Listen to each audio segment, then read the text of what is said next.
Elijah Turner woke up before the sun came out. The air was cool and soft. Carrying the smell of wet soil and fresh hay, he stretched his arms and looked out through the small window of his farmhouse. It was going to be another long day, but today was different. Today, he was going to the bank to deposit the money he had earned from selling his crops. He had worked for months to grow his peanuts and soybeans. Every morning he had risen before dawn, fed the chickens, and walked to the fields with his old hat pulled low to block the sun. His hands were rough from years of hard work, and his clothes were worn but clean. Elijah was a man of quiet pride, someone who didn't complain about life. He believed that if you worked honestly, life would reward you eventually. His wife Mary had prepared breakfast early. The smell of cornbread and coffee filled the small kitchen. "You be careful out there," she said, placing a hand on his shoulder. Elijah smiled gently. "I'll be fine, Mary," he said. He put on his faded jacket, tucked the envelope of money carefully into his inside pocket, and stepped out into the soft morning light. The road to town was long and dusty. Elijah drove his old pickup truck, the kind that rattled when it hit a bump. He hummed a soft tune as he drove, feeling proud of what he had achieved. Farming wasn't easy, and every dollar he earned carried the weight of sweat and patience. The sun rose higher, painting the fields gold, and Elijah felt thankful to see the fruits of his labor. When he reached Mason and Grove Bank, the parking lot was half full. He parked carefully, wiped his hands on his trousers, and looked at the bank's shiny glass doors. He had been there before, but he never felt entirely welcome. The place always smelled of perfume and new carpet, so different from the earthy scent of his fields. Still, he held his head high and walked inside. The cool air from the air conditioner touched his face. The floors were polished so bright that he could almost see his reflection. People stood in line, dressed neatly in suits and dresses. Elijah's boots made soft squeaks as he stepped forward, and a few eyes turned toward him. He ignored the stares and waited patiently, holding his envelope close. When his turn came, he walked to the counter. Behind it stood a man in a dark blue suit with a golden name tag. Richard Hale, branch manager. Richard looked up from his computer, his eyes scanning Elijah from head to toe. "Can I help you?" he said flatly without a smile. Elijah nodded politely. "Yes, sir. I'd like to deposit some cash," he said, his voice steady and calm. He opened the envelope and placed the bundles of bills on the counter. They were wrapped neatly with rubber bands, the bills slightly wrinkled from being handled many times. Richard frowned and raised an eyebrow.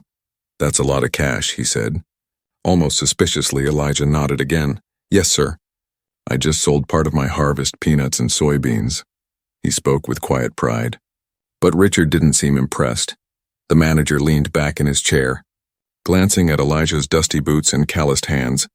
He sighed as if the farmer's presence was an inconvenience. Elijah could feel the cold air around him grow heavier. He noticed a woman nearby watching the exchange, her eyes curious, maybe even worried. But Elijah stayed calm. He had learned long ago that anger never solved anything. He looked around the room for a moment, at the clean walls, the ticking clock, the posters about savings and loans. He thought about how strange it felt to bring his hard-earned money into a place where people looked at him like he didn't belong. Still, he told himself to stay patient after all. He was only there to deposit his earnings. Nothing more, nothing less. As Richard typed on his computer, Elijah waited quietly. He thought about his farm, his wife, and the promise he made to buy new tools next season. Every coin and bill in that envelope meant something. Everyone told a story of effort, of sunburn, of sweat, of hope. He remembered the nights when he stayed awake listening to the rain, praying it wouldn't flood his crops. He remembered the mornings when he felt so tired he could barely stand, but still went out to the field for Elijah.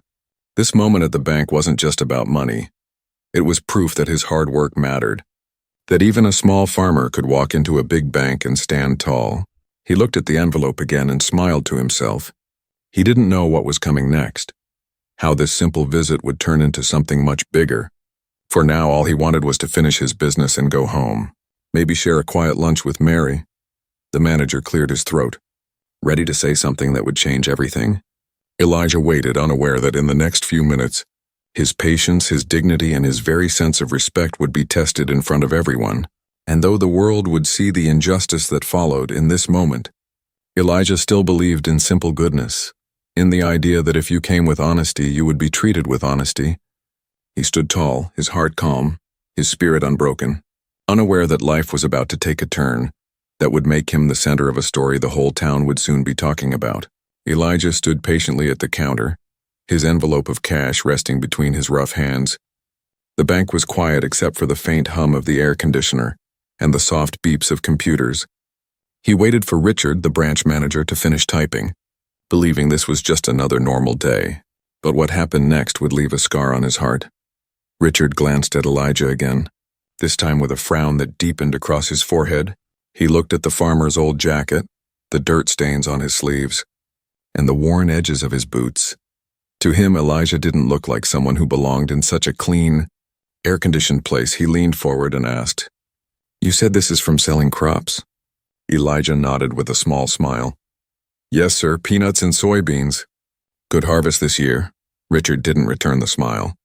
Instead, he tapped his pen against the counter and sighed. "You people always come in with dirty money," he muttered under his breath. Not quietly enough, Elijah blinked, unsure if he had heard correctly. "Excuse me, sir?" he asked politely. Richard gave a thin, cold smile. "I said this money looks filthy. You should have cleaned it before bringing it here." A few customers nearby turned their heads. One woman frowned, another whispered something to her friend. Elijah felt his chest tighten, but he stayed calm. He didn't want trouble. He just wanted to deposit his hard-earned money. He said softly, "Sir, it's clean. I counted it twice. It's all in order." But Richard's voice grew louder, sharper, like a knife cutting through the silence.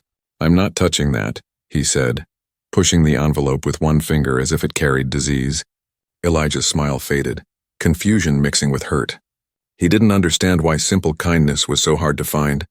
"Sir, please, it's just farm money, same as anyone else's," Elijah said, his tone respectful.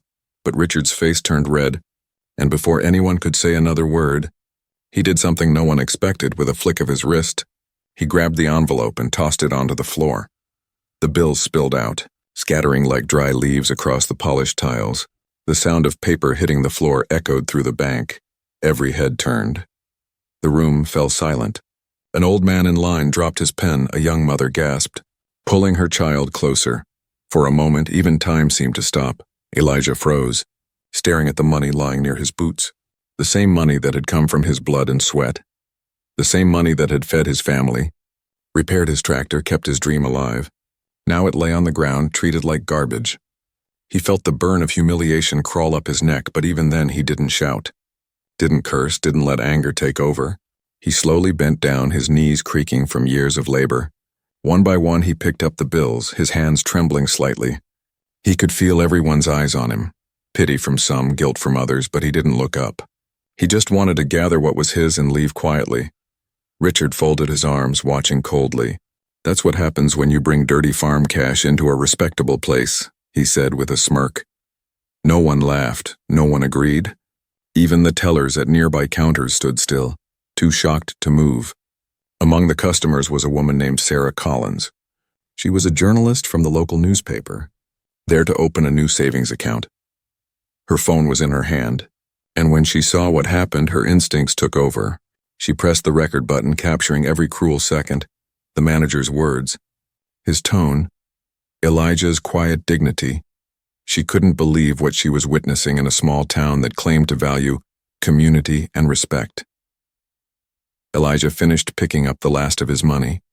He stood straight again, his eyes calm but tired. He looked at Richard and said in a voice so steady it made the silence heavier, "You didn't have to do that," Richard shrugged, pretending not to care. "Then next time, learn to use a bank properly." Elijah's heart ached, but he refused to show it. He gathered the envelope and turned to leave. As he walked away, the sound of his boots echoed through the room, slow and heavy. Every step carried the weight of years of patience and pride.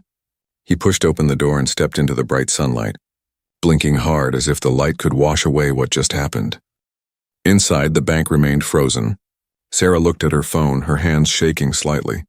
She knew she had just witnessed something terrible, something that people needed to see. She whispered to herself, "The world has to know this." Back at the counter, Richard straightened his tie, acting like nothing had happened. He glanced at the security cameras, unaware that another camera, Sarah's phone, had caught everything clearly. A storm was brewing outside. One he could never have imagined. But for now, he leaned back in his chair, satisfied in his pride. He didn't realize that his cruel moment of arrogance had already sealed his fate. Meanwhile, Elijah sat in his truck holding the envelope in his lap. He looked at his reflection in the mirror, his face lined with years of struggle. He felt the sting of shame, but he also felt something stronger rising inside, a quiet sense of dignity that no one could take away. He turned the key, the engine roared softly, and he drove away. Behind him, the bank stood still, a place that had shown its true colors that morning. And though Elijah didn't know it yet, justice was already on its way. The truth had been recorded, and the world would soon hear it. The man who threw his money on the floor would soon face a reckoning that would remind everyone. Respect is something you give, not something you take away. The sound of the money hitting the floor echoed through the bank like a slap across the face. For a second, no one moved, no one even breathed. The bills scattered around Elijah's boots, some sliding under the counter, others spinning slowly before resting against the shining tiles. The room went so quiet that even the hum of the air conditioner seemed to stop. A little boy standing near his mother tugged on her dress and whispered, "Mama, why did he do that?" The mother didn't answer, her eyes wide and full of disbelief. An old man holding his walking stick shook his head slowly, as if he had seen too much of this kind of cruelty before. The young woman at the far end of the line pressed her lips together, her face pale with anger and shame for what she had just witnessed. Elijah stood still, his back slightly bent from years of working in the fields. He stared at the money that had fallen from the envelope. His money. His hard work, his pride, now lying on the cold floor. The feeling that ran through him wasn't just embarrassment, it was something deeper. It was the weight of every time he had been judged by the way he looked, by the color of his skin, by the dirt on his boots. For a moment, it felt as if the whole world had turned against him. But Elijah didn't shout, he didn't curse. He closed his eyes for a second, took a slow breath, and then knelt down. The floor was cold against his knees, and as he reached for the scattered bills, the paper crinkled softly between his fingers. Each bill he picked up felt heavier than before, as if it carried the weight of his dignity. The crowd watched in silence, their faces filled with unease. One of the tellers, a young man with neat hair and nervous eyes, looked at Richard, the manager, as if expecting him to stop the scene. But Richard just stood there with his arms crossed. His face was calm, almost proud, as if he had just taught someone a lesson. The young teller looked away, ashamed. He wanted to help Elijah, but his fear of losing his job kept him frozen behind the counter. A few feet away, Sarah Collins was still holding her phone. Her heart raced as she kept recording, her fingers trembling slightly. She couldn't believe what she was seeing in that quiet, polished bank. A hard-working man was being humiliated for no reason at all, she whispered to herself. This isn't right. And she knew that the world needed to see it. Elijah picked up the last of the bills, straightened the edges carefully, and placed them back into the envelope. He stood up slowly, brushing the dust from his knees. When he finally looked up, his eyes met Richard's. There was no anger in them, no hatred, just a deep, tired sadness, he said quietly. "Sir, you didn't have to do that," Richard smirked, pretending not to care. "You should know better than to bring this kind of money here," he said, his voice dripping with arrogance. Elijah didn't reply. He only gave a small nod, as if to say that words wouldn't fix what had already been broken. The silence in the bank was now heavy, like the air before a thunderstorm. Then something unexpected happened. The old man with the walking stick took a step forward, tapping the floor firmly. "Son," he said to Elijah, "you don't need to pick up respect from the ground, and you already have it." His voice was shaky but strong, and a few others murmured in agreement. Elijah gave him a small, grateful nod, his lips pressing into a faint smile. Richard rolled his eyes, clearly annoyed. He turned to the next customer and said loudly, "Next, please," as if nothing had happened. But no one moved. No one stepped forward. Everyone in that room knew something wrong had taken place. Even the walls seemed to hold the tension. Sarah stopped recording and slipped her phone into her bag. Her mind was already spinning. She had to write about this. Share it, let the truth be seen. What had just happened wasn't just a rude moment. It was injustice, the kind that too many people tried to ignore. She glanced at Elijah one more time, noticing how calm he still looked despite the humiliation. That calmness made her heart ache. Elijah turned toward the door, his envelope now tucked back into his jacket. He didn't look back. The clicking of his boots echoed in the silent room. As he pushed open the door, sunlight poured in, bright and pure. It fell across the shiny floor where his money had been scattered moments ago. And in that light, the bank suddenly didn't look so clean anymore. It looked small compared to the quiet strength of the man walking away. Outside, Elijah paused for a moment. He looked up at the blue sky and took a deep breath. He felt hurt, yes, but he also felt proud that he hadn't let hate control him. His mother's voice came back to him from childhood, telling him, "When they try to make you small, stand tall. Even if your heart is breaking," and that's exactly what he did. Inside, the silence lingered long after Elijah had gone. People slowly began whispering, some shaking their heads, some wiping tears. One woman turned to Richard and said, "You went too far," but he only pretended not to hear. The old man with the walking stick muttered, "The world's changing, and men like him don't see it yet." Sarah walked out a few minutes later, her phone in her hand, her mind made up. She knew the truth she carried would travel far, and somewhere down that dusty road, Elijah's truck drove toward home. He didn't know that soon. His quiet strength would wake an entire town. He didn't know that the silence inside that bank would soon be broken by the voice of justice. But as the wind brushed across his face, he smiled faintly, because deep inside, he believed that no act of kindness or cruelty ever goes unseen. Sarah Collins sat in her car outside the bank, her hands gripping the steering wheel tightly. Her heart was still racing from what she had just seen inside. She kept replaying the moment in her mind, the bank manager's smirk, the cruel toss of the envelope, the stunned silence that followed. She had filmed it all, every second of it, and she knew deep down that she couldn't just walk away. Sarah had been a journalist for 5 years. She had written stories about small-town festivals, school events, and community fundraisers, but never had she witnessed something so cruel and so real right in front of her. Her camera had caught not just an act of discrimination, but a man's quiet strength in the face of humiliation. She took a deep breath and looked at the video on her phone again. Elijah's calm, dignified face filled the screen, and she whispered softly, "You didn't deserve that." Not one bit. Inside the bank, the air still felt heavy. Richard, the manager, had returned to his desk, pretending nothing had happened. The other employees avoided his eyes, typing nervously, pretending to be busy, but everyone knew the atmosphere had changed. The moment had left a mark, and a deep one. Sarah couldn't just leave it like that. She stepped out of her car and walked back into the bank, her heels tapping sharply against the tiled floor. Every head turned toward her. Richard looked up, clearly surprised to see her again. "Can I help you, miss?" he asked, his tone impatient. Sarah didn't flinch. "Yes, you can start by apologizing," she said, her voice firm. The room froze again. Richard blinked, taken aback. "Excuse me?" "You heard me," Sarah said. "You threw that man's money on the floor in front of everyone, for no reason other than your own pride." Her voice wasn't loud, but it carried power. People in line stopped pretending to look away, now openly watching. Even the tellers glanced up from their screens. Their eyes wide, Richard's jaw tightened. "Miss, this is none of your business," he said coldly. Sarah crossed her arms. "Actually, it is," she replied. "I saw what you did, and I recorded it. Every single moment." That sentence hit him like a thunderclap. The color drained from his face, and for the first time he didn't know what to say. One of the tellers gasped quietly. Richard tried to regain control. "You can't film inside a private establishment," he said sharply. Sarah smiled slightly. "Oh, I didn't need permission to capture injustice," she said. "Besides, the world deserves to know how you treat people here." A murmur rippled through the lobby. Someone at the back whispered, "Good for her." Another nodded slowly. Finally, someone said it.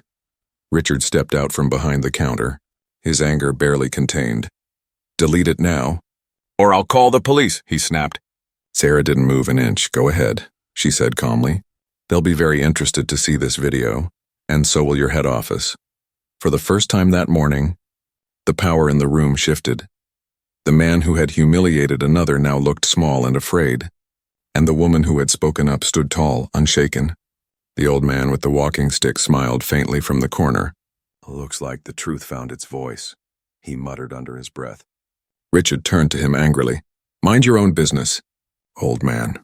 But the old man only laughed softly. It stopped being my business the moment you threw money on the floor. Son, Sarah took a step closer, her phone still in her hand. I'm giving you a chance to do the right thing, she said. Apologize to that man, Elijah Turner, and make it right before this goes public. Richard looked around the room. He saw the faces staring back at him, judging him for the first time in his career. He realized he had lost control of the room completely. He swallowed hard, his pride fighting his fear. Then he said in a low voice, I don't owe anyone an apology. Sarah shook her head slowly, disappointed but not surprised. All right, she said quietly. Then let the world decide what you owe. She turned and walked toward the door. The sunlight poured in as she stepped outside, and she took a deep breath. Her heart was pounding. But it wasn't fear, it was purpose. She knew what she had to do. Back in her car, she uploaded the video to her social media page. She typed a short caption. This happened today at Mason and Grove Bank. A hard-working black farmer was disrespected and humiliated for no reason. Share this.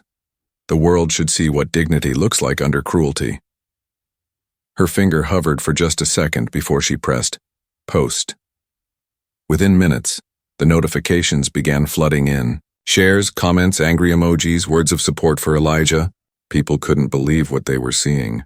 They called it disgusting, unfair, heartbreaking, some said. I know that man, he's one of the kindest farmers in town. Others demanded action, tagging the bank's official page. Calling for justice, Sarah leaned back in her seat, watching the numbers rise. Her hands still trembled a little, but she felt proud. She hadn't just filmed a story. She had helped start a movement. She whispered softly, You're not alone anymore, Elijah. And somewhere down that dusty country road, Elijah was still driving home, unaware of the storm that was forming in his defense. Inside the bank, Richard's phone began buzzing nonstop. He looked down at the screen, his expression turning pale as he saw his name flooding the internet. Customers around him started whispering again, some even recording him now. The world outside had already started watching, and though he didn't know it yet, the truth had already escaped, and it wasn't coming back. By the time Elijah reached home, the sun was hanging low over the fields. The golden light touched the tall grass, and the world looked peaceful again. He parked his old truck beside the barn, shut off the engine, and sat quietly for a moment. The envelope of money was still in his jacket pocket, a reminder of everything that had happened that morning. He sighed deeply, trying to let the memory fade, but it wouldn't. The image of that man throwing his hard-earned money on the floor kept replaying in his mind. He whispered softly, Lord, I didn't deserve that, Mary. His wife came out onto the porch, wiping her hands on her apron. She saw the tired look on his face and knew something was wrong. Elijah, what happened? She asked gently. He shook his head slowly. Just the bank, he said, his voice quiet. It didn't go too well. She walked over, concern in her eyes. Did they give you trouble again? Elijah hesitated, then nodded. More than trouble this time. He didn't want to tell her everything, didn't want to see the pain in her eyes, but she already knew. She could read it in the heaviness of his shoulders. Inside the house, as Mary set dinner on the table, the phone on the counter began to buzz. It buzzed again and again, until Elijah finally picked it up. It was his nephew Isaiah, a college student in the nearby city, Uncle Elijah. Isaiah said breathlessly, Are you okay? Elijah frowned. Of course, why? Isaiah replied, You're all over the internet. There's a video, Uncle. That woman from the bank must have filmed it. Elijah's heart skipped a beat. What video? He asked. Isaiah sent him the link, and when Elijah clicked it, he saw himself on the screen. There he was, standing in the bank, calm and polite. While the manager threw his money on the floor, the sound of the bills scattering filled the room once again. But this time it wasn't silence that followed. It was outrage. Thousands of voices shouting through comments and shares. People from all over the country were watching, reacting and standing with him. Mary covered her mouth in shock. Oh, my lord, she whispered, and people are seeing this? Elijah nodded slowly. Looks like it, he said quietly. The video had already reached tens of thousands of views in just a few hours. Hashtags began to spread, like justice for Elijah, dignity for farmers. Respect the hands that feed yous every minute. More people joined in. Some wrote, This man deserves respect, not humiliation. Others tagged the bank's name, demanding answers. Back at the Mason and Grove Bank headquarters, phones were ringing off the hook. The corporate communications team was in chaos. Who posted it? One executive shouted, "It's everywhere." Another replied, scrolling through social media. Facebook, Twitter, TikTok. Even the local news picked it up. By evening, news reporters were already calling the bank for comments. "What happened in your branch?" They asked. "Is this your employee?" The district manager, a man named Thomas Reed, sat in his office watching the same video. He couldn't believe what he was seeing. His face grew pale as he heard Richard's words, his arrogance, his cruelty. "This is bad," Thomas muttered. "Really bad." He stood up, grabbed his car keys, and said to his assistant, "Cancel my meetings, and I'm going to that branch now." Meanwhile, Elijah's quiet farmhouse had turned into a storm of phone calls and visitors. Neighbors came by to check on him. Journalists called asking for interviews. Even the local church pastor stopped by to say, "Son, what they did was wrong, and people are standing with you." Elijah didn't know what to say. He wasn't used to attention. He just kept repeating, "I didn't mean to cause trouble. I just wanted to deposit my money." But deep down, he knew this wasn't just about him anymore. It was about every hard-working man or woman who had ever been disrespected for no reason. That night, Sarah Collins sat at her desk. Watching the numbers climb on her post, it had reached over 1 million views now. She had received hundreds of messages, some thanking her for exposing the truth, others sharing their own painful experiences. She felt emotional reading them all, she whispered to herself. It started with one small act of cruelty, but look what it's become, a call for justice. The next morning, the world outside Elijah's small town seemed to be watching. Local news vans began parking outside the bank. Reporters interviewed customers asking, "Did you witness what happened here?" People shared what they saw, how the room fell silent, how Elijah never lost his composure. The story had become bigger than anyone expected. By noon, Thomas Reed, the district manager, arrived at the branch. He walked straight through the doors with a look of quiet fury. "Where's Richard Hale?" he demanded. The tellers pointed silently toward the manager's office. Richard came out nervously, trying to smile. "Sir, I can explain." But Thomas cut him off. "No, you can't," he said firmly. "I've seen the video." For the next 10 minutes, the two men spoke behind closed doors. Voices rose, then silence followed. Finally, the door opened. Richard stepped out, his face red, his eyes downcast. He carried a small box with his things, a photo frame, a coffee mug, a pen. The customers in the lobby turned to watch as he walked out. He didn't look at anyone, didn't say a word. Thomas came out next, his tone steady but serious. He looked at the employees and said, "Let this be a lesson. Respect is not optional here." He added, "We've failed a man who deserved our gratitude, not our judgment." And with that, the message was clear. Justice had begun. Back at his farm, Elijah didn't celebrate. He sat on his porch with Mary, watching the sunset again. The same field stretched before him, quiet and golden. "I didn't want revenge," he said softly. "I just wanted respect," Mary smiled, touching his hand. "And you got both in the right way, far away." Sarah watched the evening news. The headline read, "Farmer humiliated at bank. Manager fired after viral video." She smiled quietly, knowing that sometimes justice doesn't come with noise or anger. Sometimes it comes with truth, spoken by those who refuse to stay silent. By the time the morning sun touched the glass walls of Mason and Grove Bank's headquarters, the story had already traveled across the country. News anchors were talking about it, radio stations were debating it, and social media was exploding with outrage. The face of Elijah Turner, the quiet farmer who stood with dignity, had become a symbol of something bigger than one man's pain. It had become a question of justice, of decency, of what respect really means inside the tall, modern building of the bank's corporate office. Chaos ruled the day. Phones rang endlessly. Executives rushed from one meeting to another. Public relations teams were printing statements, deleting drafts and writing new ones. Everywhere you looked, there were worried faces staring at screens, and on every screen, there was that same video. The moment the bank manager threw Elijah's money on the floor. Thomas Reed, the district manager who had fired Richard Hale the day before, now stood in the boardroom surrounded by senior officials. The CEO, a woman named Margaret Bennett, sat at the head of the long table, her eyes sharp but tired. She replayed the video one more time, her jaw tightening with each second. When it ended, she looked up and said quietly, This is unacceptable. No one dared to speak for a moment. Finally, one of the communications directors said, "We've released a short statement already, apologizing for the incident." Margaret shook her head slowly. "That's not enough," she said. "People don't want words, they want accountability." She turned to Thomas. "You were there. Tell me exactly what happened." Thomas took a deep breath. He explained everything, or how Richard had insulted Elijah, how Sarah Collins had filmed it, how the entire branch had watched in silence, and how the man they humiliated had never raised his voice once. When he finished, the room was silent again.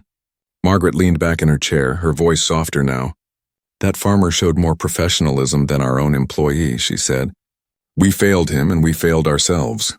Across town, news cameras were parked outside the local branch.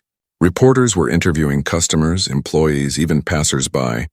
The name Mason and Grove was flashing everywhere. And not in a good way.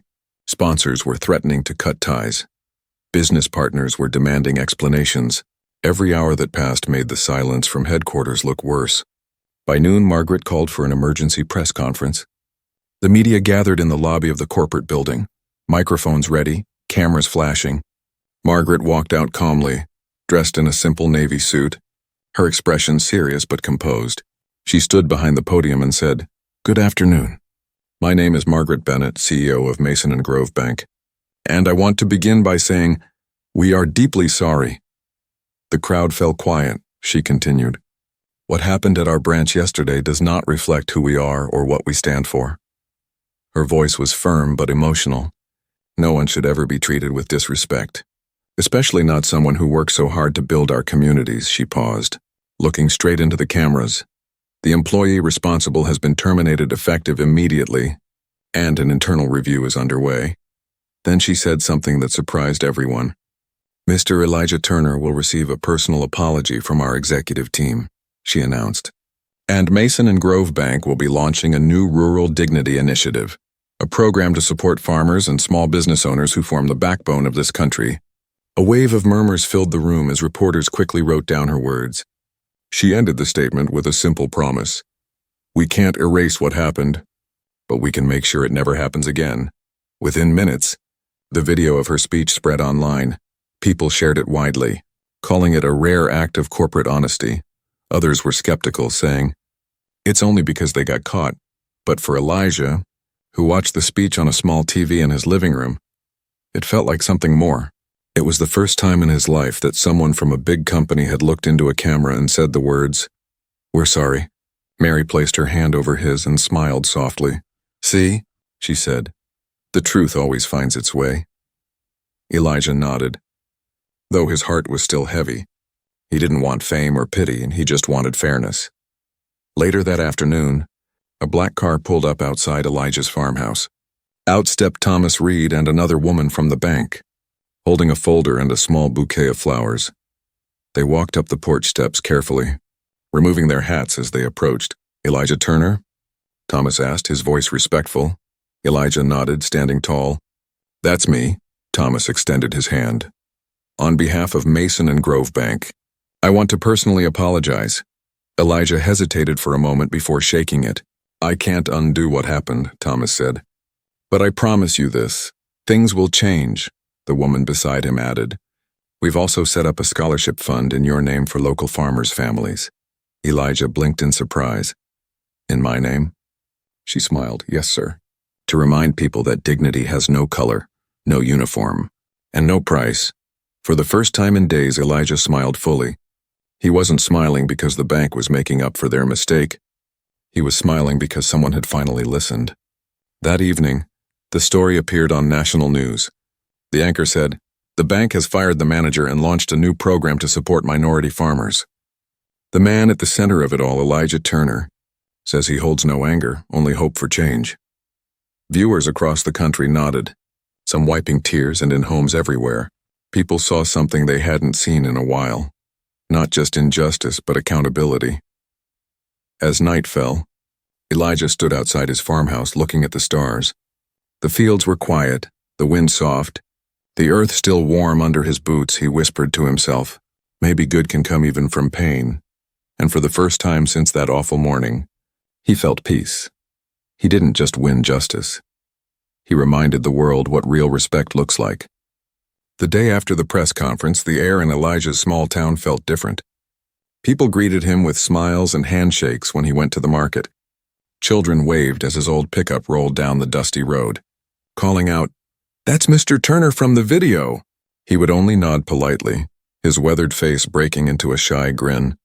Fame had never been his dream, but respect, real respect, that was something he had waited for all his life. Inside his farmhouse, Mary sat at the kitchen table, a pot of coffee steaming between them. Newspapers lay open in front of her, all carrying the same headline: Bank apologizes to humiliated farmer. Manager fired after viral video. She looked up at her husband and smiled. "They're finally telling your story, Elijah." He took a sip of coffee, his eyes thoughtful.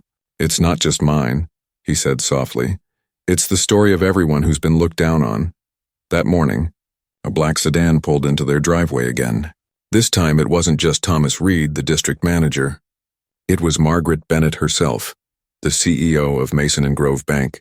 She stepped out of the car, dressed in a plain white blouse and dark jeans instead of her usual formal wear. She looked around at the field stretching endlessly toward the horizon and whispered, "So this is where hard work really happens." Elijah came out to greet her, wiping his hands on his overalls. She extended her hand with a gentle smile. "Mr. Turner, thank you for agreeing to see me." He nodded politely. "Ma'am, I wasn't expecting the CEO herself," she replied. "You deserved more than a phone call." Her tone was sincere. There was no hint of rehearsed apology in her voice. They sat on the porch, the afternoon sun casting golden light across the fields. For a long moment, neither spoke. Margaret looked at the horizon and said quietly, "I watched that video more times than I can count." Her voice trembled slightly. "Every time it broke my heart, not just because of what happened, but because we let it happen under our name." Elijah listened quietly, his expression calm but unreadable. She continued, "We've built this bank on words like trust and respect. Yet one of our own betrayed both in a single moment." She looked at him directly. "I can't undo the hurt you felt, Mr. Turner. But I can promise you this will make things right." Elijah nodded slowly. "I don't need anything fancy, ma'am," he said softly. "I just want people to be treated fair, no matter who they are." Margaret smiled, her eyes moist. "That's exactly why I came," she said. She opened the folder in her lap and pulled out a document. "This," she said, "is a partnership proposal, a new agricultural support fund in your community, named after you and your family." Elijah blinked, surprised. "After me," she nodded. "Yes, the Turner Farming Initiative to provide low-interest loans and business education for small farmers." For a moment, Elijah couldn't speak. He looked out at his land, the soil that had carried his blood and sweat for years.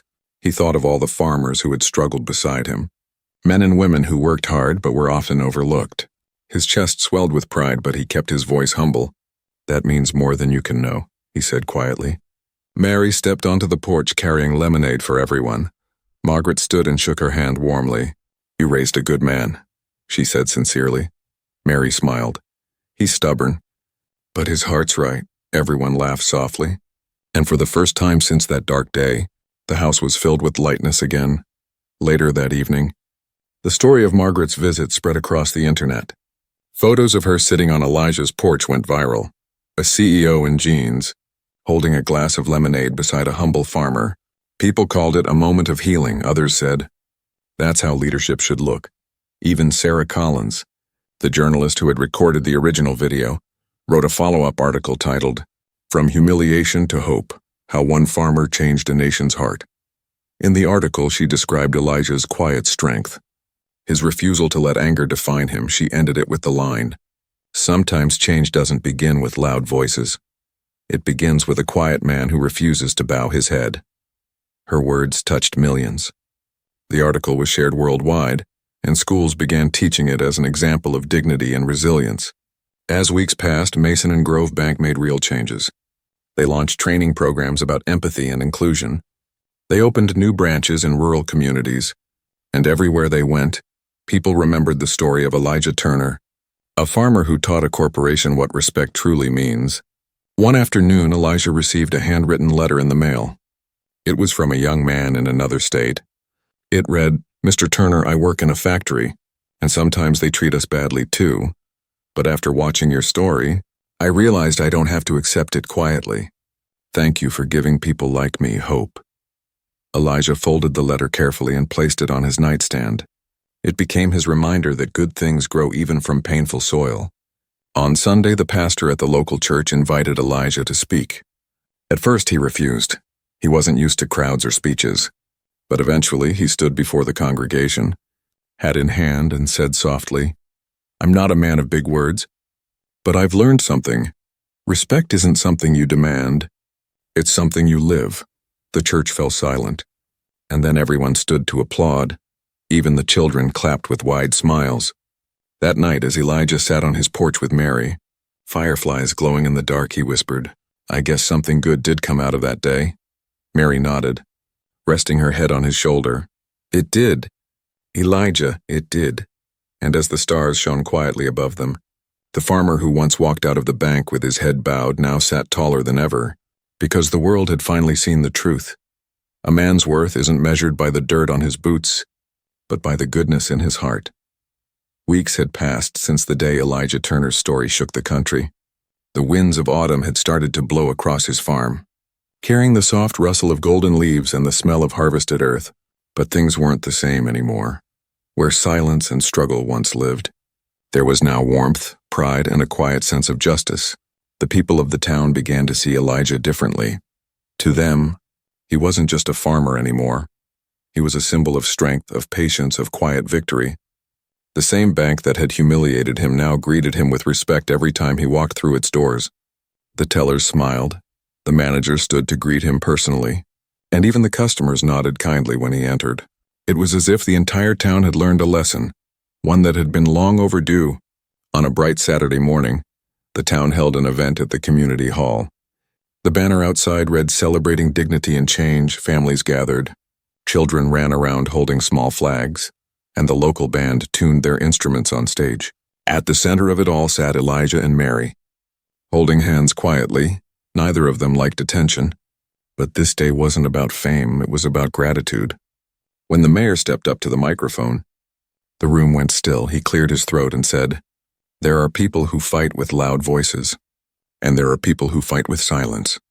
Today, we honor a man whose silence changed us all." He looked toward Elijah and smiled warmly. "Mr. Turner, please come forward." The crowd clapped and cheered as Elijah slowly rose from his seat. He adjusted his hat nervously and walked up to the stage. For a moment, he just stood there, the applause echoing around him like a wave of love. He didn't know what to say. He wasn't a man of speeches. But when he finally spoke, his words came straight from the heart. "I'm just a farmer," he began softly. "I plant seeds, I water them, I wait, and I hope for rain." He paused, looking around the room. "But I've learned something. Sometimes the hardest seed to grow is respect."